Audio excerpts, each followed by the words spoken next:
Welcome to our channel. ఈరోజు మనతో పాటు ఉన్నారండి ఎండి ఆయుర్వేద డాక్టర్ చిట్టిబొట్ల మధుసూదన శర్మ గారు. సో సార్తో ఈరోజు మనం ఎందుకున్నామంటే, చాలామందికి విటమిన్ డి లోపం వల్ల ఎలాంటి ప్రాబ్లమ్స్ వస్తాయో చాలామంది తెలియదండి. బట్ విటమిన్ డి లోపం ఉంటే ఇలాంటి ప్రాబ్లమ్స్ వస్తాయి. అది న్యాచురల్గా మనకి ఎలా జరుగుతుంది, ఎలాంటి ఆహార పదార్థాలు తీసుకుంటే విటమిన్ డి పుష్కలంగా లభిస్తుంది, మనకు ఆరోగ్యంగా ఉంటాం, ఈ విషయాలను సార్ ద్వారా తెలుసుకుందాం. నమస్తే సార్. నమస్తే సార్.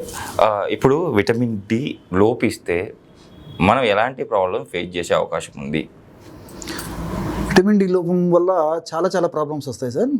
యాక్చువల్గా ఎముకలకు సంబంధించిన సమస్యలు, కీళ్ళకు సంబంధించినటువంటి సమస్యలు, కండరాలకు సంబంధించినటువంటి సమస్యలు, అదేవిధంగా మెదడుకు సంబంధించినటువంటి సమస్యలు, అంటే ఏకాగ్రత లోపించడము, జ్ఞాపక శక్తి తగ్గిపోవడము, తర్వాత కాన్సన్ట్రేషన్ చేయలేకపోవడము, ఇలాంటి సమస్యలు అనేక రకాలైన సమస్యలు వస్తాయి సార్. కాబట్టి ఏమంటే విటమిన్ డి మనిషికి చాలా అవసరం అండి. చిన్నపిల్లల నుంచి పెద్దల వరకు కూడా చాలా అవసరము. ఇంకోటి ఏంటంటే విటమిన్ డి లోపం వల్ల కాల్షియము తగినంత అబ్జార్బ్ కూడా కాదండి. సో మన బాడీకి కాల్షియం అబ్జార్ప్షన్ బాగుండి ఎముకలు, కీళ్ళు, కండరాలు, ఇవన్నీ కూడా కణాలు, ఇవన్నీ పటిష్టంగా తమ కార్యక్రమం నిర్వహించాలంటే మరి విటమిన్ డి అవసరం అండి. అంటే కాల్షియం అవసరం. ఎప్పుడైతే మరి ఆ కాల్షియం బాడీలోకి సక్రమంగా పనిచేయాలంటే విటమిన్ డి అవసరం. లేకపోతే టన్నుల కొద్దీ మనం కాల్షియం మాత్రల రూపంలో కానీ లేదా ఆహార రూపంలో కానీ ఇంకొక రూపంలో తీసుకున్నప్పటికీ బాడీలో విటమిన్ లేకపోతే తీసుకున్నటువంటి కాల్షియం అంతా నిష్ప్రయోజనంగా అయిపోతుంది. దానివల్ల ఫలితం కూడా ఉండదండి. Okay sir. అలా అంటే ఈ లోపం అధిగమించాలంటే మనకు న్యాచురల్గా అంటే ఫుడ్ విషయంలో కానీ న్యాచురల్గా బయట ఏ సోర్స్ ఉంది సార్ మనకు విటమిన్ డి లభించడానికి? సో విటమిన్ డి మనకు పుష్కలంగా అందాలంటే అండి ఆహారము, విహారము, ఔషధము, మూడు విధాలుగా మనం విభజించుకోవాలి. సో ఆహారం విషయం మనం ఆలోచించినట్లయితే పాలకూర, బీన్స్, చేపలు, కోడిగుడ్లో ఉన్నటువంటి పచ్చసొన, పాలు, పెరుగు, వీటిలంతా కూడా, ఆరెంజ్ పళ్ళు, వీటిలో బార్లీ, వీటిలో విటమిన్ డి ఉంటుందండి. కానీ మనకు ఆశించిన స్థాయిలో మనకు తగినంత పద్ధతిలో విటమిన్ డి ఉండదండి. కొద్ది శాతం ఉంటుంది, మనకు సరిపోదు. సో ఎక్కువ శాతంలో విటమిన్ డి కావాలంటే నాటు ఆవు పాల జున్ను, మామూలు జెర్సీ ఆవు పాల జున్ను అయితే ప్రయోజనం ఉండదండి. సో నాటు ఆవు పాల జున్ను వారంలో ఒక్కసారి ఎగిన మనం తీసుకోగలిగితే, మరి వారానికి ఒక్కసారి తీసుకోగలిగితే వారానికి సరిపడినంత విటమిన్ డి మన బాడీకి సమృద్ధిగా దొరుకుతుందండి. రెండవది పుట్టగొడుగులు కూడా మనం తరచుగా తీసుకోవడం వల్ల విటమిన్ డి మనకు సమృద్ధిగా దొరుకుతుంది. కానీ ఈ రోజుల్లో మరి దురదృష్టవశాత్తు మరి నాటు ఆవు పాలు సేకరించుకొని జున్ను తయారు చేసుకోవడం కష్టంగా ఉంటుంది. రెండవది పుట్టగొడుగులు కూడా మరి సామాన్య మానవునికి అందుబాటులో లేనటువంటి పరిస్థితి ఉంది. కాబట్టి ప్రత్యామ్నాయం ఆహారాన్ని కూడా ఆలోచన చేయవలసినటువంటి పరిస్థితి ఏర్పడుతుంది. కాబట్టి మరి ప్రత్యామ్నాయంగా అంటే వాటికంటే ఇప్పుడు నేను ఇంతకుముందే చెప్పినట్లు మరి ఈ బీన్స్, అదేవిధంగా ఈ పాలకూర, అట్లే చేపలు, తర్వాత కోడిగుడ్డు పచ్చసొన, పాలు, పెరుగు, వెన్న, నెయ్యి, ఇలాంటి వాటిలో మనం వాడుకోవచ్చండి. Okay sir. ఇప్పుడు ఒకవేళ ఇన్ కేస్ మనకు అందాల్సిన దానికంటే విటమిన్ డి ఎక్కువగా మా బాడీలో ప్రొడ్యూస్ అవుతాయి, ఏమైనా ప్రాబ్లమ్స్ వస్తాయా? దాన్నే హైపర్ విటమినోసిస్ అంటారండి. సో ఏదైనా మన బాడీకి ఎంత అవసరమో అంత పద్ధతిలోనే వాడుకుంటే మన బాడీకి సంబంధించినటువంటి ఆ యొక్క కార్యక్రమాలన్నీ కూడా సక్రమంగా జరిగేటువంటి పరిస్థితి ఏర్పడుతుంది. మరి ఎప్పుడైతే ఈ ఎక్సెస్గా మనం ఆహార పదార్థాల ద్వారా, జనరల్గా అయితే ఆహార పదార్థాల ద్వారా ఎక్సెస్ అనేది ఉండదండి. తెలిసి తెలియక అవగాహన లోపంతో ఆరోగ్య స్పృహ లేకపోవడం చేత చాలామంది స్నేహితులు చెప్పారనో, లేకపోతే మరి పక్కనింటి వాళ్ళు చెప్పారనో, బంధువులు చెప్పారని చెప్పేసి, లేకపోతే సోషల్ మీడియాలో విటమిన్ డి మంచిదని చెప్పేసి విచ్చలవిడిగా విచక్షణ రహితంగా డాక్టర్ల సలహా లేకుండా సప్లిమెంట్స్ వాడినప్పుడు అలాంటి ప్రాబ్లం ఏర్పడుతుంది. కానీ సర్వసాధారణంగా ఆహారం ద్వారా తీసుకున్నటువంటి పదార్థం వల్ల వచ్చేటువంటి విటమిన్ ఎక్కువ జనరల్ కాదండి. అదేవిధంగా మనం సూర్యకాంతికి ఎక్స్పోజ్ అయినప్పటికీ విటమిన్ డి మనకు ఎంత అవసరం అంత బాడీకి ఉపయోగించుకుంటుంది. మిగతా దానివల్ల అదర్ సైడ్ ఎఫెక్ట్స్ లేకుండా ఉంటాయండి. కాబట్టి దీనివల్ల ఏమైతుందంటే బోన్స్కి సంబంధించిన ప్రాబ్లమ్స్ వస్తాయి. అదేవిధంగా నరాల నొప్పులు, కండరాల నొప్పులు, అదేవిధంగా మెదడుకు సంబంధించినటువంటి కొన్ని సమస్యలు, ఇలాంటి అనేక నిద్రలేమితనం ఉండేటువంటి పరిస్థితి ఏర్పడుతుంటుంది. ఈ విధంగా డి విటమిన్ ఎక్కువ ఉండడం వల్ల సమస్యలు వస్తుంటాయండి.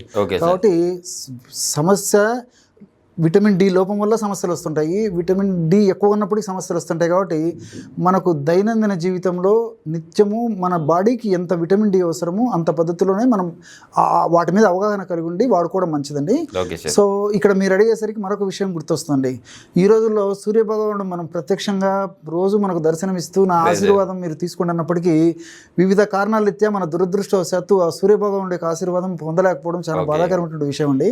చిన్నపిల్లల నుంచి మరి పెద్దల వరకు, చదువుకున్న పిల్లల నుంచి, కాలేజ్ గోయింగ్ స్టూడెంట్స్ నుంచి, ఉద్యోగస్తుల నుంచి, మరి ప్రతి ఒక్కరు కూడా మరి ఇంటి నుంచి ఆఫీస్ వరకు కూడా మరి సూర్యకిరణాల తాకిడి ఏమాత్రం ఉండడం లేదండి. సో ఇంట్లో ఏసీ, వెహికల్లో ఏసీ, స్కూల్ కాలేజీల్లో ఏసీ, ఆఫీసుల్లో ఏసీ, మరి ఏసీ సూర్యకిరణాల మన ప్రభావము ఆయన ఆశీర్వాదం ఎక్కడుందండి? దానివల్ల ఇబ్బంది పడుతున్నామండి. నిజంగా చెప్పాలంటే ఇతర కంట్రీస్లో సూర్యరశ్మి ప్రభావం తక్కువ ఉంటుంది కాబట్టి వాళ్ళు బాధపడాల్సింది. కానీ మరి దురదృష్టవశాత్తు ఈ రోజుల్లో మరి ఒక 100 మందిని మనం ఇండియన్స్ను తీసుకొని మనం చూసినట్లయితే 100 మంది ఇండియన్స్లో కూడా దాదాపు 60-70% మందికి పైనే ఈ విటమిన్ డి ఉండడం చాలా దురదృష్టకరమైన అంశం అండి. ఓకే సార్, కరెక్టే సార్ మీరు చెప్పింది. అంటే సూర్యభగవానుడు అంటే ఎర్లీ మార్నింగ్ సూర్యోదయం టైంలో మనం అక్కడ ఉంటే మనకు విటమిన్ డి దొరుకుతుంది అంటారు కదా సార్, కరెక్టేనా అది? అది పూర్తి స్థాయిలో కరెక్ట్ కాదండి. ఓకే. యాక్చువల్గా మనకు విటమిన్ డి సూర్యకిరణాల నుంచి, అల్ట్రావైలెట్ రేస్ నుంచి ఎప్పుడు వస్తాయంటే యాక్చువల్గా 10 నుంచి 1 గంట లోపల వస్తుంటాయండి. ఓకే. చాలామందికి అవగాహన లోపం చేత ఉదయం పూట మేము సూర్యకిరణాల దగ్గర ఎదురుగానే నిలబడుతున్నాము. అదేవిధంగా ఇంటి దగ్గర ఉన్నప్పుడు కూడా మేము గ్లాసులో, ఇంట్లో ఉన్నప్పుడు కూడా గ్లాసు నుంచి సూర్యకిరణాలు వచ్చేటట్టు చేసుకుంటున్నాము.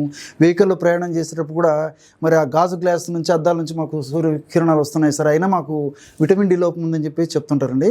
అది మాత్రం అవగాహన లోపంతో వాళ్ళకు సరైనటువంటి వాటి మీద తెలియక ఆ విధంగా చెప్తుంటారు. కానీ మరి 10 నుంచి 1 గంట మధ్యలో వచ్చేటువంటి సూర్యకిరణాలలోనే విటమిన్ డి ప్రొడ్యూస్ అయ్యేటువంటి పరిస్థితి ఎక్కువగా ఉంటుందండి. సార్ మామూలుగా సూర్యుడు అయితే ఒకే చోట ఉంటాడు, మన భూమి మాత్రం తిరుగుతూ ఉంటుంది. సూర్యకిరణాలు అయితే రెగ్యులర్గా పడుతూ ఉంటాయి. బట్ అంటే ఆ టైంలోనే మనకు విటమిన్ డి లభించడానికి కారణం ఏంటి? అది ఆ అల్ట్రావైలెట్ రేడియేషన్లో ఆ రేస్ యొక్క ప్రభావం ఎక్కువ ఉంటుంది. కాబట్టి అటువంటి రేసు మన బాడీ మీద పడినప్పుడు మన బాడీలో ఉన్నటువంటి కొలెస్ట్రాల్ సహాయంతో విటమిన్ డి ప్రొడ్యూస్ అవుతుంటుందండి. కాబట్టి సూర్యకిరణాలు, అల్ట్రావైలెట్ రేసు మన చర్మం మీద పడినప్పుడు మన చర్మంలో ఉన్నటువంటి కొలెస్ట్రాల్ సహాయంతో విటమిన్ డి తయారవుతుందండి. ఓకే సార్, ఆయుర్వేద పరంగా ఏమైనా మెడిసిన్స్ ఉన్నాయా విటమిన్ డిని పెంచుకోవడానికి?